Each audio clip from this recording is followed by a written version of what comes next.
Anteriormente, el presentador Frank González y los expertos en la materia trazaron la trayectoria del sábado bíblico desde su inicio.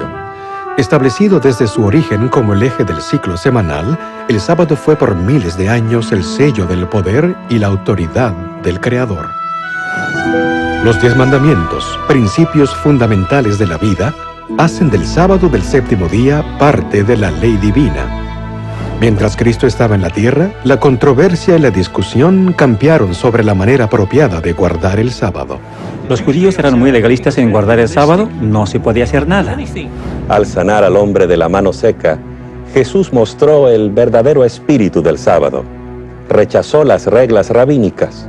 Guardó el sábado conforme a las antiguas escrituras hebreas, que hoy llamamos el Antiguo Testamento. Jesús no quebrantó el sábado de los 10 mandamientos, sino que hizo nulo las costumbres y tradiciones de los hombres. ¿Dónde, pues, y cuándo comenzaron los cristianos a observar un día distinto de culto? La primera ley que obligó a la gente a celebrar y descansar en el domingo fue la ley promulgada por el emperador Constantino en el año 321. A pesar de la popularidad de la adoración al sol y las leyes dominicales de los emperadores, muchos cristianos siguieron adorando en el séptimo día, sábado. De hecho, fueron minoría las iglesias que abandonaron el sábado. Y ahora, continuemos con la tercera parte de la historia del conflicto sabático, en la parte tercera, titulado Un santuario en el tiempo.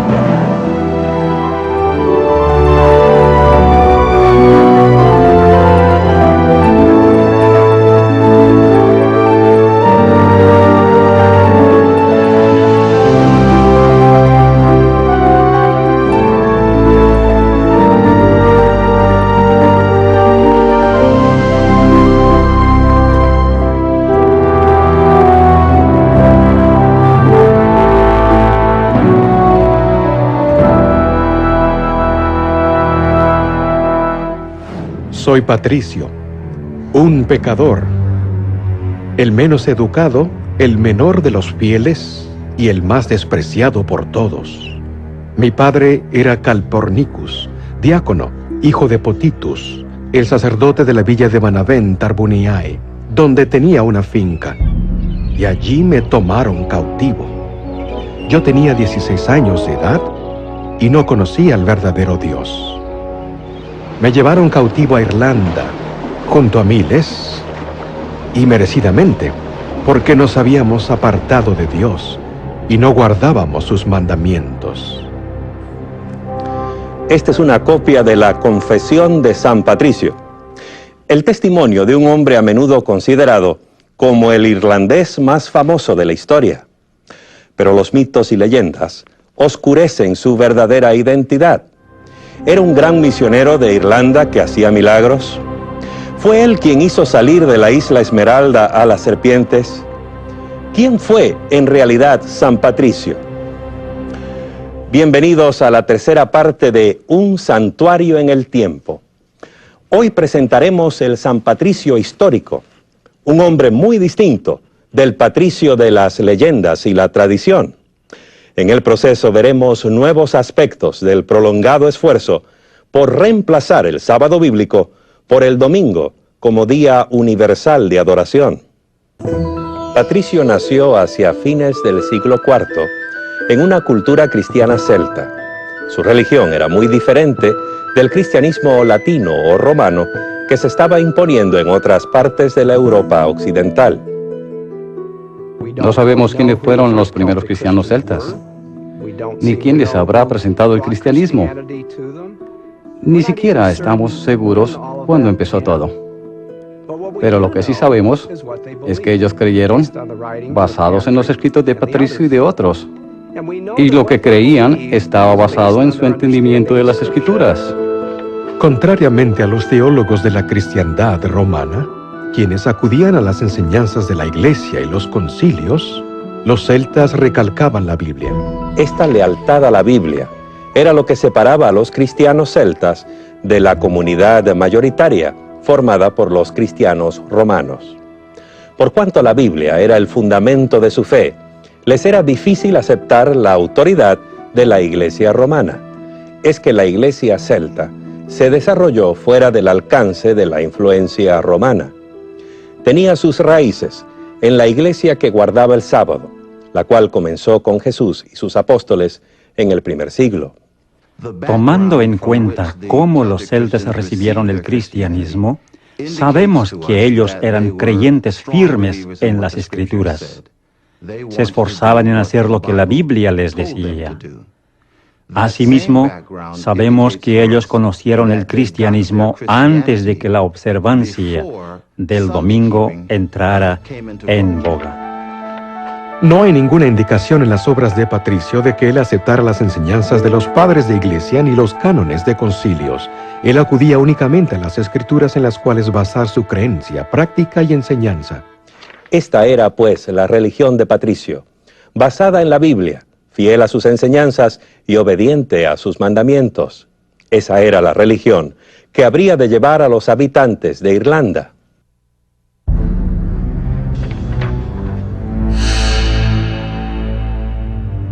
Patricio pisó por primera vez el suelo de Irlanda en calidad de cautivo. Secuestrado junto con millares de otras personas, fueron todos llevados a Irlanda y vendidos como ganado. Allí pasó Patricio 6 largos años, trabajando para un granjero en calidad de esclavo. Todos los días cuidaba las ovejas y oraba mucho en el día.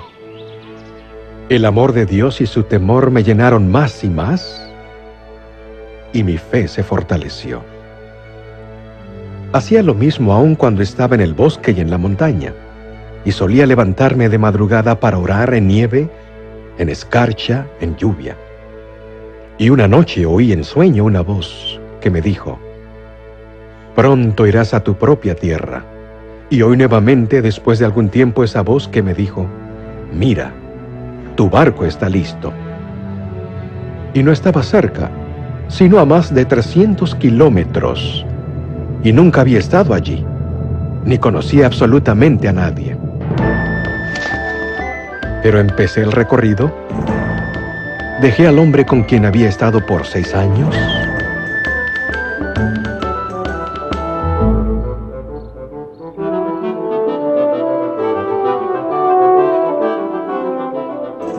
fui en la fortaleza de Dios, quien dirigió mi camino hacia el bien, y no sentía temor alguno hasta que llegué al barco. Patricio siempre creyó que su escape de Irlanda fue dirigido por una mano divina. Su propio pueblo lo recibió de nuevo, rogándole que nunca los volviera a dejar. Pero el plan de Dios para la vida de Patricio no se iba a cumplir en su propia tierra. En la noche vi en visión a un hombre llamado Victoricus, como si hubiera venido de Irlanda trayendo muchísimas cartas, y me dio una de ellas. Y leí las primeras palabras de esa carta diciendo: «La voz del irlandés». Y mientras leía la carta, creí oír muchas voces en ese mismo momento, clamando a una sola voz: «Te pedimos, muchacho, ven y anda entre nosotros una vez más». Respondiendo a los ruegos del pueblo irlandés, Patricio volvió a Irlanda. Allí su carrera como predicador y maestro hizo que eventualmente se le considerara santo y lo colocó entre las filas de los misioneros cristianos mejor conocidos del mundo. Pero hay algo que no es tan bien conocido acerca de él. San Patricio guardaba el sábado, séptimo día. De hecho, su reposo sabático se volvió legendario. 2 siglos después de su muerte, su biógrafo escribió que cada séptimo día, Patricio y su amigo Victorico se reunían para orar y gozar de mutuo compañerismo. Algunos historiadores hasta creen que el amigo especial de Patricio era en realidad un ángel.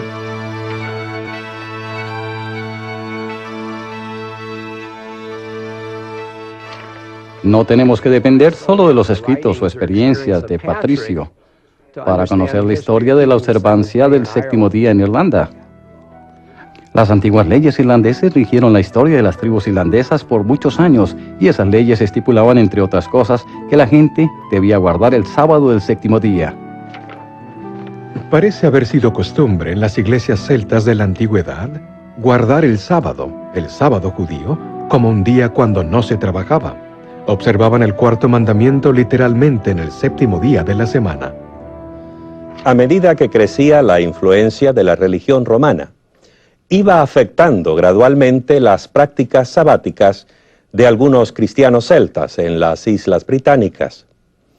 Ya a comienzos del siglo VI, no era raro que los creyentes celtas guardaran tanto el sábado como el domingo en calidad de días santos.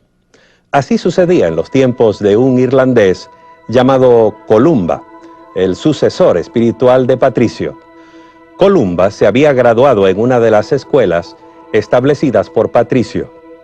Nacido en una familia de la nobleza, en torno al año 521, cedió su derecho al trono de Irlanda y se dedicó a una vocación más elevada. Columba estableció su empresa misionera en la rocosa isla de Iona. Él y 12 amigos llegaron a ese remoto lugar navegando desde la costa occidental de Escocia en pequeños botes redondos hechos con cueros de animales. Allí en Iona, Columba fundó una escuela de misioneros cuyos alumnos llevaron el mensaje cristiano al territorio escocés y lo esparcieron por toda la Gran Bretaña. En su doctrina, Columba se mantuvo fiel a sus raíces cristianas celtas. Guardó el sábado, séptimo día, como el día de reposo. Si bien se guardaba el domingo en honor de la resurrección de Cristo, Columba les enseñó a sus discípulos a guardar el sábado como igualmente sagrado.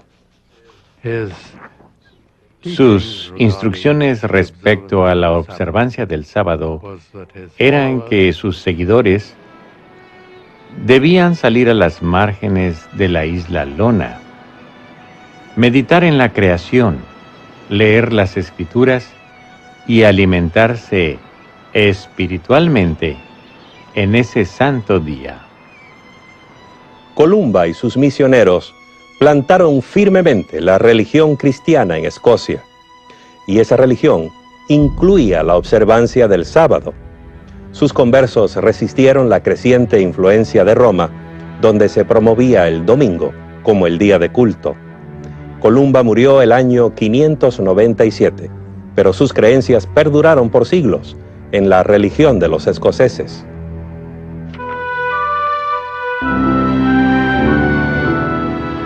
En el año 1070, Malcolm, rey de Escocia, se casó con Margarita, una joven que estaba destinada a ser más famosa que su esposo. Dejó su marca en la historia mayormente como reformadora religiosa. De hecho, más tarde la Iglesia Católica Romana la declaró santa. Sabemos que Margarita creció en el palacio de los piadosos reyes de Hungría, quienes eran muy católicos, y desde la edad de 7 u 8 años ella vivió en el palacio de Eduardo, el confesor de Inglaterra, quien era también muy pío y devoto católico. En la corte inglesa, Margarita vivió bajo la influencia de los monjes benedictinos de Canterbury. Cuando las condiciones políticas hicieron que su familia no se sintiera bienvenida en Inglaterra, se trasladaron a Escocia, donde el rey se fijó en Margarita. Parece que Margarita pensaba hacerse monja. Según un informe, no quería casarse con Malcolm, rey de los escoceses, porque ella quería consagrarse a sí misma para ser, como ella misma decía, la novia de Cristo. El biógrafo de Margarita nos dice que ella en su niñez era muy dedicada a la iglesia y tenía interés en hacerse religiosa. Pero cuando fue a Escocia y conoció a Malcolm, este le pidió la mano para casarse, pero según su biógrafo, ella se resistía a aceptarlo y solo consintió a pedido de sus familiares. Y porque pensó que Dios le estaba dando una oportunidad para difundir su palabra en el reino de Escocia. Margarita consideraba que la corte escocesa era un tanto cruda y falta de refinamiento, de modo que decidió cambiar las cosas. Le hizo muy mala impresión la forma como los escoceses practicaban su religión. Muchos seguían aún las doctrinas y tradiciones que Columba había llevado desde Irlanda, casi 5 siglos antes. Había un aspecto de la religión popular que molestaba especialmente a la nueva reina. Cuando había llegado primero a Escocia, ella no estaba contenta con la observancia del domingo. Se enteró de que la gente seglar se ocupaba en realizar trabajos domésticos en domingo. Ellos habrían asistido a la iglesia primero, pero después se ocupaban en sus quehaceres diarios, y eso era algo que ella quería evitar. La reina insistía en la observancia única y estricta del día del Señor, domingo. La gente y el clero obedecían, pero sin dejar por completo su reverencia por el sábado.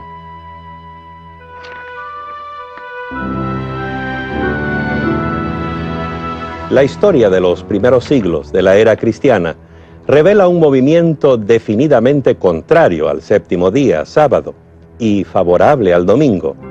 Y los documentos eclesiásticos identifican inequívocamente el establecimiento religioso de Roma como su centro neurálgico. La campaña romana por reemplazar el séptimo día sábado por el domingo recibió un poderoso impulso el año 321 de nuestra era. Ese fue el año en que Constantino ordenó la observancia del domingo como el día autorizado por el Estado. Lo raro es que, a pesar de su profesión de cristianismo, hay muy poco de cristiano en su primera ley dominical. De hecho, se parece mucho a un llamado pagano a la adoración del sol. En el venerable día del sol, que descansen los magistrados y los residentes de las ciudades, y que se cierren los talleres.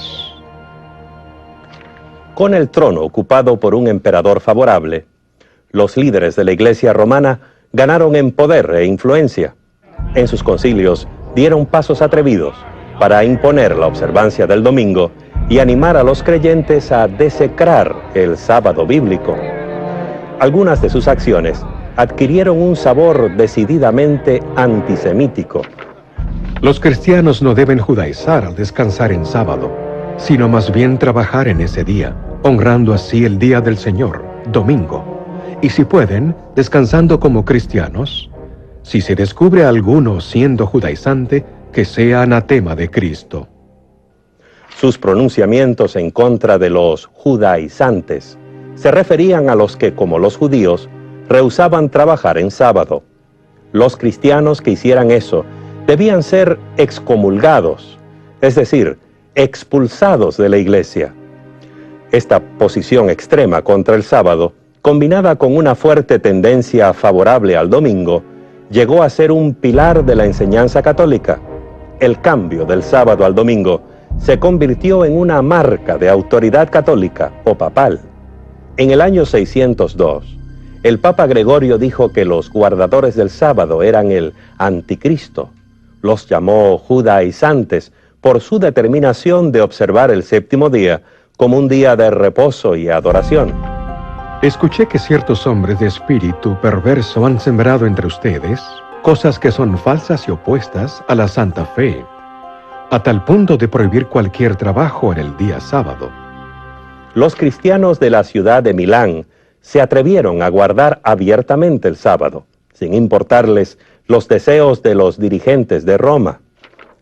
La iglesia de Milán procedía conforme a las iglesias orientales, al parecer teniendo gran estima el sábado. Ellas, las iglesias orientales, se reunían en el día sábado para adorar a Jesucristo, el Señor del sábado. Por siglo, la publicidad para establecer el domingo como sustituto del sábado tuvo poco éxito. La campaña se intensificó más bien con el movimiento que amenazó dividir por completo las ramas orientales y occidentales de la cristiandad. Era un salto directo a la naturaleza y propósito de la observancia del sábado. ¿En qué consistió este asalto directo? En un reglamento que prohibía que los cristianos tomaran alimentos en el séptimo día. En otras palabras, un ayuno sabático. Esta idea antijudía se originó probablemente con Marción, un hereje que había sido expulsado de la iglesia en el segundo siglo de nuestra era. Marción quiso desacreditar el sábado por ser símbolo de la creación. Para él, la creación era una obra mala, por un Dios malo, el del Antiguo Testamento. Él diferenciaba el Dios del Antiguo Testamento del Nuevo, un Dios de amor. La Iglesia rechazó eso porque la creación era una obra buena y el Dios del Antiguo Testamento es el mismo que del Nuevo. Entonces, él se empeñó en cambiar la celebración del día en lamentación. Por eso inició el ayuno en sábado. A pesar de su acción contra él, la Iglesia rescató su idea del ayuno y la usó con el fin de hacer que el sábado resultara poco atractivo. Era absolutamente contrario a lo que se enseñaba en el judaísmo, en el cual el sábado era un día de fiesta. Aún más, ayunar en sábado era quebrantar el sábado. Así que de esa manera se distanciaba el cristianismo del judaísmo. La estrategia de convertir el sábado en un día sin alimento fue muy efectiva, especialmente por cuanto el sexto día, viernes, era también un día de ayuno para muchos creyentes. En una sola generación, los jóvenes cristianos crecieron sintiendo repulsión por el sábado, el día de ayuno y depresión, y sintiéndose correspondientemente atraídos al domingo, el día de mucha comida y celebración. Fue la Iglesia romana que estableció el ayuno en sábado y la celebración en domingo. De hecho, en el siglo IV, el Papa Silvestre dijo que eso era bueno hacerlo, en desprecio a los judíos. Si los cristianos observan cada domingo alegremente debido a la resurrección, entonces debido a la sepultura, cada sábado debiera ser tenido para execrar a los judíos.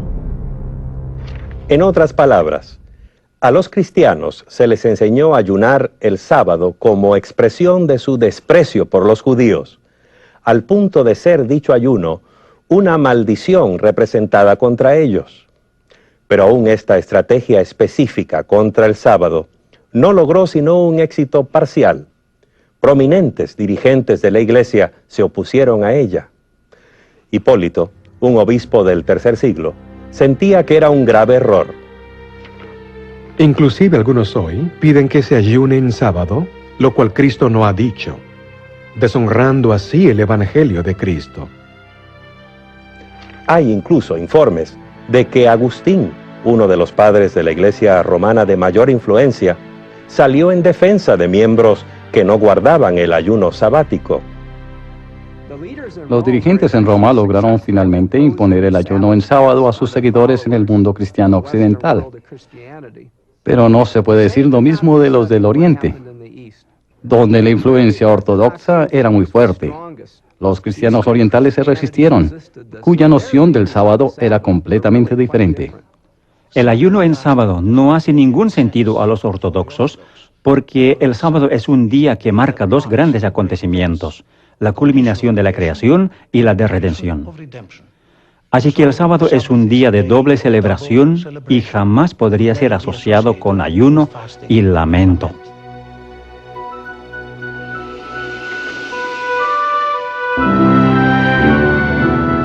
Este asunto del ayuno sabático podría parecernos desde nuestra posición moderna como una tempestad en una taza de té, pero se volvió parte de la lucha por el poder dentro de la Iglesia, una tensión entre Oriente y Occidente que eventualmente habría de dividir el mundo cristiano, desgarrándolo en dos partes. En el año 692, el emperador Justiniano II convocó un concilio eclesiástico en Constantinopla. La reunión es conocida como el Concilio de Trullo, nombrado así por el palacio donde se reunían los obispos. Esta sería la gran oportunidad para que la Iglesia oriental le asestara un golpe a la creciente influencia del Papa Católico de Roma. El canon 55 del Concilio de Trullo se basa en uno de los cánones apostólicos, el canon 64 y otros cánones de los concilios locales. La norma que establecen estos cánones es que no se debe ayunar en un día festivo. El sábado es un día festivo.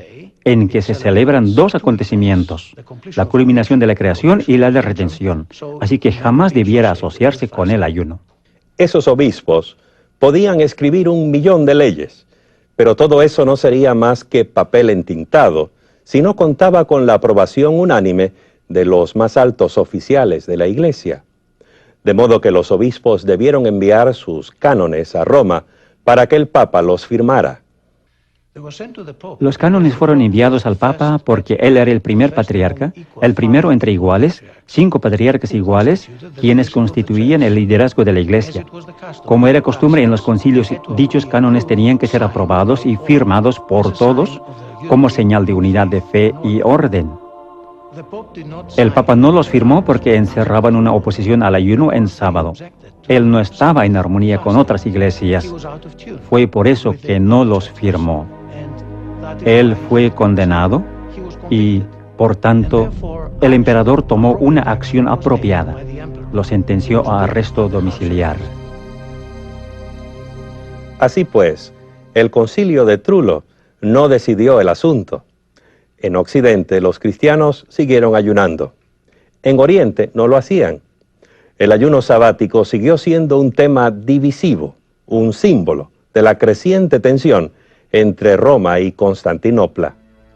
En el año 867, Focio, patriarca de Constantinopla y el principal rival del Papa por el poder en el mundo cristiano, invitó a sus colegas orientales a otro concilio eclesiástico.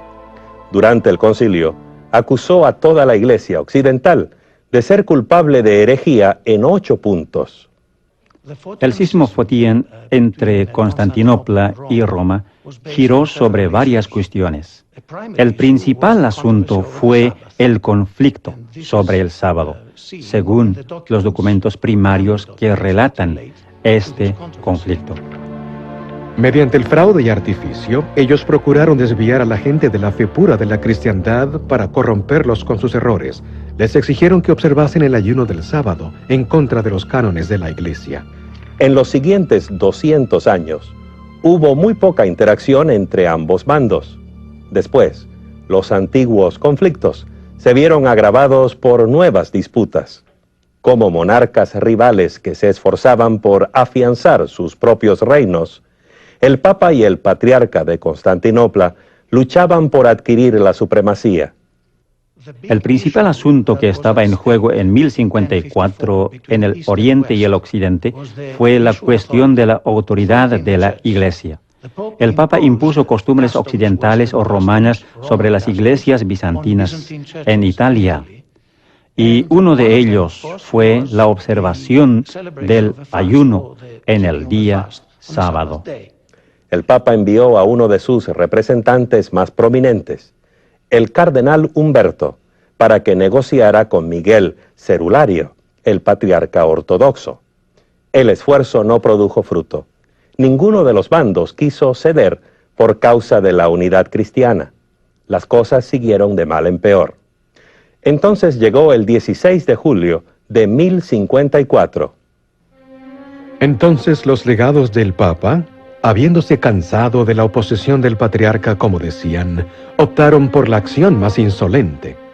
En el 16 de julio, ellos se metieron a la iglesia de Hagia Sofía, y mientras los clérigos se preparaban para el servicio sabático de la 3ª hora del día, colocaron la bula de excomunión en el altar principal a la vista de los clérigos y presentes. Saliendo de allí, ellos aún sacudieron el polvo de sus pies, como un testimonio contra ellos, exclamando: «Que Dios vea y juzgue». Tan pronto como los legados papales se hubieron perdido de vista, el emperador ordenó que el documento de excomunión fuera quemado. Miguel Cerulario convocó entonces otro concilio, el cual expidió su propia excomunión contra la Iglesia Latina. Así pues, los excomulgados excomulgaron a los excomulgadores.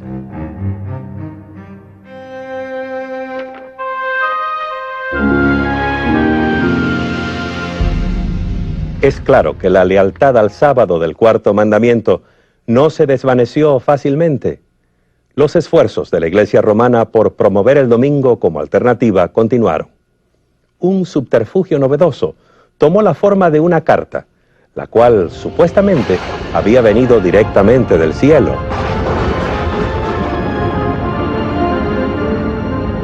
Dios ordenó que se santificara el domingo, pues Él mismo ha escrito ese mandato a los hombres. No sea que hagan un trabajo servil en domingo. La misma carta afirma haber sido escrita por Jesús. Dice que apareció sobre el altar de San Pedro en Roma, descubierta por un sacerdote que oficiaba la misa, quien se asustó mucho por eso. Una carta del cielo. Pensemos en eso. ¿A quién no le gustaría tener algo así en apoyo de sus opiniones? Esa sería un arma muy convincente para persuadir, especialmente al pueblo ignorante y supersticioso de la época medieval. No era fuera del común en la Edad Media que la gente apoyase sus pretensiones con cartas supuestamente caídas del cielo. Nada mejor que tener el apoyo de una carta de Dios. Es difícil precisar cómo la carta habrá llegado a Irlanda. La mejor explicación es que un monje irlandés haya ido de peregrinaje al continente, obtuvo allí la carta de alguna manera y trajo consigo a la casa. Nadie lo sabe de seguro, pero no importa cómo haya llegado, es un hecho que sabemos con toda precisión lo que decía. Todo el contenido de la carta fue preservado como parte de la ley de Irlanda. En Irlanda, la Epístola de Jesús es parte de una colección de obras sobre la observancia del domingo. Los primeros dos elementos son muy breves y hablan sobre algunos castigos. El tercer elemento es la carta en sí. Por último está un largo tratado legal que da detalles de lo que le sucedería en forma individual si cometiese ciertas transgresiones del domingo. Cualquier plaga o desgracia que ha caído en el mundo se debe a la transgresión del domingo. Hay bestias, más aún, en ciertas partes del Oriente, que han sido enviadas a los hombres para tomar venganza de la transgresión del domingo. Algunas amenazas en la carta son fantasiosas y quizá espantosas. Dice que grandes bestias y langostas están tan solo esperando tomar venganza por transgredirse el domingo. Habrá tempestades con truenos y rayos, granizadas. Habrá serpientes voladoras en el cielo. Más aún, grandes males y destrucción ocurrirán si la gente quebrantara la ley dominical. A la pueril mente medieval, esas amenazas de castigos milagrosos deben haberle parecido aterradoras. Mejor dedicarse a la observancia del domingo que arrostrar los terrores de plagas y catástrofes sobrenaturales. Esta así llamada Epístola de Jesús apoyaba con toda claridad las decisiones de los concilios eclesiásticos y las declaraciones de los papas, pero se hallaba en conflicto directo con la ley sabática de los 10 mandamientos. La Epístola de Jesús pertenece a la cuantiosa literatura apócrifa, es decir, no es canónica ni es parte de la Biblia y no debiera ser creída de ninguna manera al pie de la letra. Esta carta de Jesús muestra cuán determinados estaban los líderes católicos medievales a cambiar el sábado bíblico por el domingo. En otros siglos y lugares se usaron ardides parecidos, también apoyados en supuestos mensajes celestiales. En el año 1200, Eustaquio de Fly, un abate francés, llegó a Inglaterra y comenzó la versión medieval de una campaña de reavivamiento religioso. Predicaba que la gente no debía comprar ni vender en domingo. Al ver que sus esfuerzos eran infructuosos, se volvió a casa en Francia. En el 1201 él vino de nuevo. Esta vez estaba unido con una carta supuestamente enviada del cielo y dejada sobre el altar de San Simeón en Jerusalén, en la cual se decía que Dios mismo iba a castigar a aquellos que trabajaran o compraran y vendieran en domingo. La tentativa de hacer cumplir la abstinencia de trabajar en domingo continuó durante la Edad Media a través de concilios eclesiásticos, órdenes, papeles, ley canónica y juzgados. Y el hecho de que se intentó continuamente hacer cumplir esa ley significa que no se cumplía.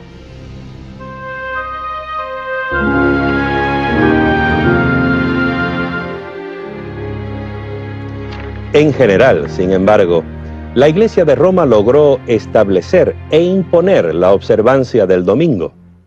Después de todo, los reyes y emperadores reinaban bajo la autorización del Papa y tenían la obligación de hacer cumplir las leyes eclesiásticas. Además, excepto en unas pocas regiones, la Iglesia controlaba el acceso a las Sagradas Escrituras. El ciudadano común dependía casi exclusivamente del sacerdote para el estudio y la comprensión de la Biblia y sus enseñanzas. Hubo lugares remotos donde las escrituras se mantuvieron en el lenguaje de la gente, y en esos lugares hubo grupos muy valientes que se resistieron ante la autoridad de la Iglesia y siguieron guardando el sábado del séptimo día. En las montañas del norte de España y de Italia y en el sur de Francia hay grupos íntegros de individuos que son legendarios por su resistencia al poder de Roma. Gente como los albigenses, los catari, los pasagini y los waldenses. Informes provenientes de esa época nos dicen que entre esos grupos había muchos que observaban el séptimo día, sábado. Los oponentes acusaban a los cátaros y algunos de los valdenses de enseñar que los cristianos debían guardar al pie de la letra la ley de Moisés. Los pasaginos guardaban el sábado porque creían que existía aún antes del Decálogo. Hay un informe del siglo XII del grupo Catari. 4 hombres y una niña, quienes, mientras viajaban por Collonges, en Francia, fueron capturados y quemados en la hoguera por no asistir a la iglesia en domingo, día del Señor. La combinación de la Iglesia y el Estado tenía el poder de imponer su voluntad, aún por la fuerza de las armas. No vacilaba en usar la persecución y la coerción contra los disidentes.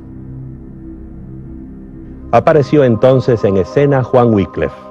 Ahora, el mundo cristiano nunca volvería a ser como antes.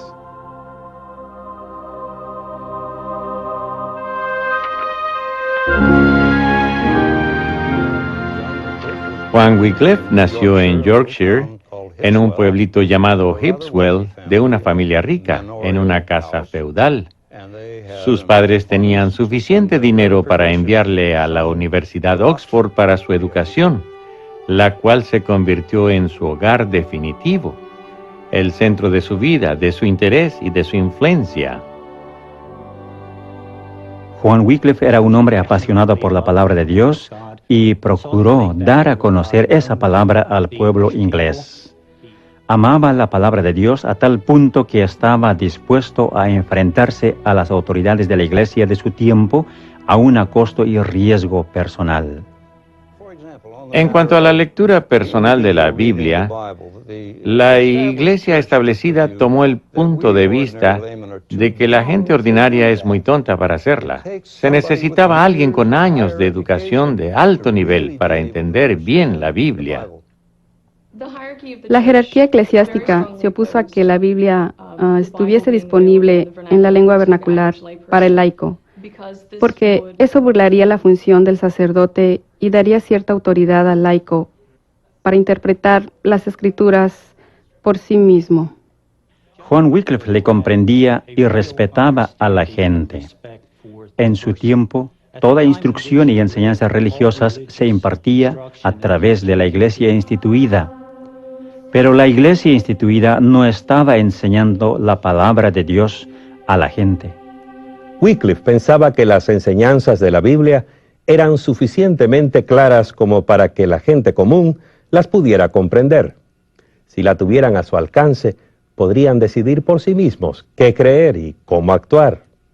Y yo creo que hasta cierto punto la iglesia temía eso, porque les iba a quitar el poder, la autoridad y el prestigio que gozaban en ese tiempo. El motivo por qué Juan Wycliffe se puso a traducir la Biblia al inglés responde a su opinión de que la autoridad suprema en cuestión de fe y conducta es la Biblia. Wycliffe fue la fuerza motriz para traducir la Biblia al inglés de los siglos XII al XV. Se le ve como el padre de este proyecto. Juan Wycliffe no limitó sus esfuerzos a la traducción de la Biblia. Se convirtió también en un crítico articulado y persistente de la Iglesia. En su mano, la pluma llegó a ser un arma. la Iglesia le proveyó amplia provisión de blancos, como cuando el Papa Inocencio III declaró que era necesario que toda la gente estuviera sujeta al obispo de Roma.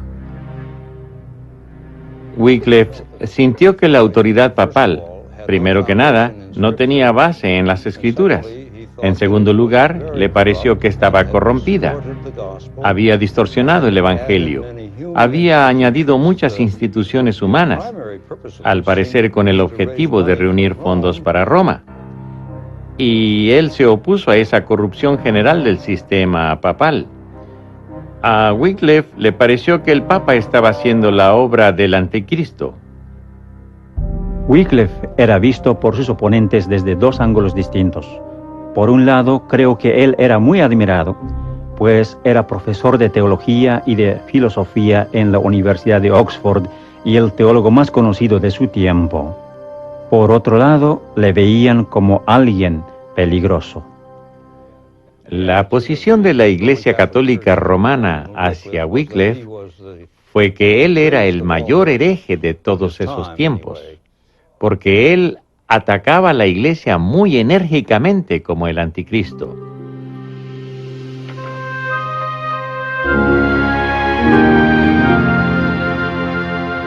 Juan Wycliffe podría haber vivido una vida pacífica si se hubiera guardado sus opiniones para sí, pero al lanzar andanada tras andanada con la lengua y la pluma, se convirtió en un estandarte alrededor del cual se congregaron otros que pensaban como él.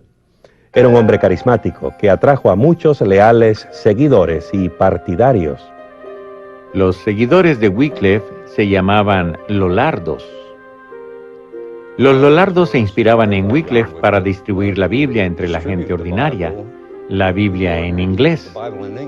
Ellos iban por las áreas rurales, vestidos de togas rojizas, sandalias, bordón en mano y casi nada más, por toda Inglaterra. Al principio, el nombre Lollardo sonaba irrisorio y despectivo. La palabra en sí viene del holandés luller, que quiere decir hablar entre dientes. Se les decía que mascullaban las palabras o eran fanáticos religiosos. Al final, el nombre fue aceptado por los propios Lollardos.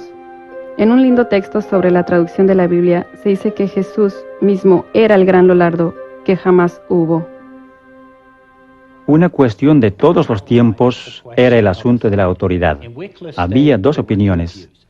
La Iglesia decía que la autoridad radicaba en ella porque era infalible y que Dios la había dado dicha autoridad. Por otro lado, los Lollardos creían que Dios era la máxima autoridad a través de las Escrituras. Con el tiempo, el movimiento Lollardo se fue a la clandestinidad y al pietismo.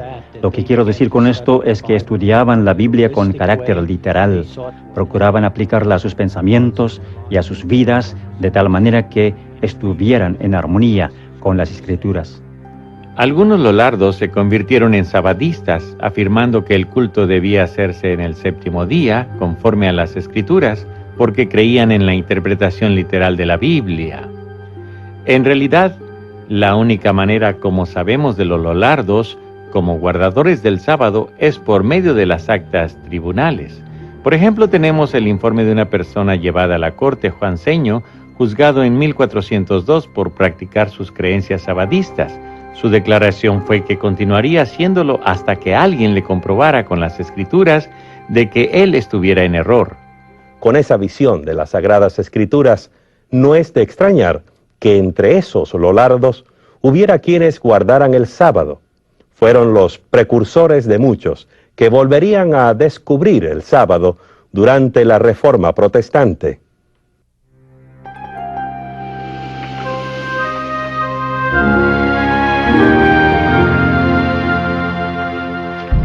En 1377, el Papa Gregorio XI publicó una declaración oficial acusando a Wycliffe de herejía, pero la Iglesia romana no pudo restringir efectivamente la expansión de sus ideas. Eran demasiado poderosas, demasiado convincentes. Una vez que llegaron a los centros educacionales de Europa, no hubo forma de detenerlas. Las enseñanzas de Wycliffe inspiraron ideas revolucionarias en las mentes de los primeros reformadores protestantes. Por eso los historiadores han llamado a Wycliffe la estrella matutina de la Reforma. La Iglesia de Roma atacó violentamente a los que creían que las Escrituras tenían la autoridad sobre la Iglesia. Wycliffe murió de causa natural, pero muchos de sus seguidores no tuvieron esa suerte. Se desencadenó una severa persecución en forma efectiva, porque la Iglesia y el gobierno inglés mantenían entre sí una estrecha relación. En los últimos siglos de la Edad Media, la relación Iglesia y Estado era casi íntima. Ambas instituciones se llevaban muy bien. En gran parte, los eclesiásticos más antiguos, los obispos de la Iglesia inglesa, administraban el Estado a favor del rey. Por otro lado, el Estado apoyaba a la Iglesia, especialmente a través del decreto parlamentario de 1401, conocido como el decreto para quemar a los herejes. De esta manera, el Estado retribuía el favor a la Iglesia y mantenía su posición exclusiva sobre los herejes minoritarios conocidos como lollardos. A pesar de la oposición proveniente de la confederación que formaron la Iglesia y el Estado, las ideas de Juan Wycliffe se arraigaron en el corazón de muchos en Inglaterra, incluso algunos miembros pudientes de la nobleza. Juan Oldcastle era uno de los nobles que tomó interés en los puntos de vista de Wycliffe. Colaboró de varias maneras, por ejemplo, con dinero y predicando él mismo los postulados de Wycliffe. Cuando eso se prohibió por un decreto parlamentario bajo prisión o pena de muerte, él continuó haciéndolo. Al final fue arrestado y quemado en la hoguera. Las instituciones religiosas tienen la triste historia de recurrir a la fuerza cuando les falla la persuasión. Eso es muy cierto cuando la Iglesia y el Estado se unen, tal como ocurrió con la Iglesia de Roma en la Edad Media. Si se podía mantener la suprema autoridad de la Iglesia, las enseñanzas de la Biblia podrían permanecer despreciadas y olvidadas. Pero si la Biblia llegaba a ser considerada como la sagrada fuente de doctrina y la guía legítima de la conducta cristiana, el poder de la Iglesia y sus tradiciones se verían profundamente debilitados. Y gracias a Juan Wycliffe, eso es precisamente lo que sucedió en los siglos anteriores a la Reforma Protestante. A medida que crecía el conocimiento de la Biblia, aumentaba también la comprensión renovada del plan de Dios para la humanidad, como lo revela el Decálogo. Y desde luego, esto viene a incidir en nuestra historia del séptimo día, una vez que la Biblia estuvo disponible en el idioma de la gente común. Se estableció el escenario para el redescubrimiento del sábado bíblico. Y esa es la historia que contaremos cuando volvamos trayendo la parte número 4 de Un santuario en el tiempo.